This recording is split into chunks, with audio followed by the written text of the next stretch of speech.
बीडमधनच एक मोठी बातमी येते। नवनिर्वाचित खासदार बजरंग सोनावणे यांच्या गाडीला अपघात झाला। बजरंग सोनावणे यांच्या ताफ्यातील गाडी दुसऱ्या गाडीला धडकली आणि अपघातामध्ये काही जण जखमी झालेत। जखमींवरती उपचार सुरू आहेत। रात्री उशिरा जरांगे पाटील यांच्या भेटीसाठी निघालेल्या बजरंग सोनावणे यांच्या गाडीला अपघात झाला।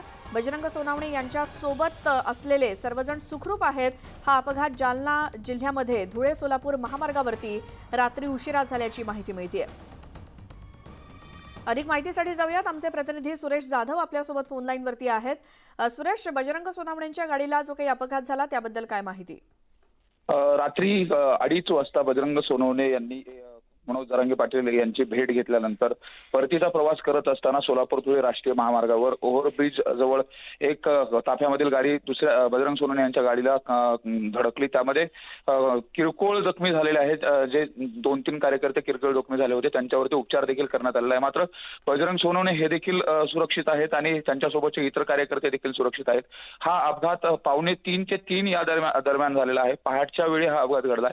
बजरंग सोनवणे विजयी झाल्यानंतर श्री नगर नारायणाचं दर्शन घेतलं आणि त्यानंतर मनोज जरांगे पाटील यांची भेट घेतली। त्यांच्यामध्ये जवळपास अर्धा तास चर्चा देखील झाली आणि त्यानंतर परत येत असताना हा अपघात झालेला आहे। बजरंग सोनवणे यांच्या यंत्रणेला विचारलं असता सगळेजण सुखरूप आहेत, किरकोळ जखमी झाले होते, यापेक्षा कुठल्याही पद्धतीचा अपघातामध्ये आघात झाला नसल्याचं देखील त्यांनी सांगितलेलं आहे। सुरेश, धन्यवाद या माहितीसाठी।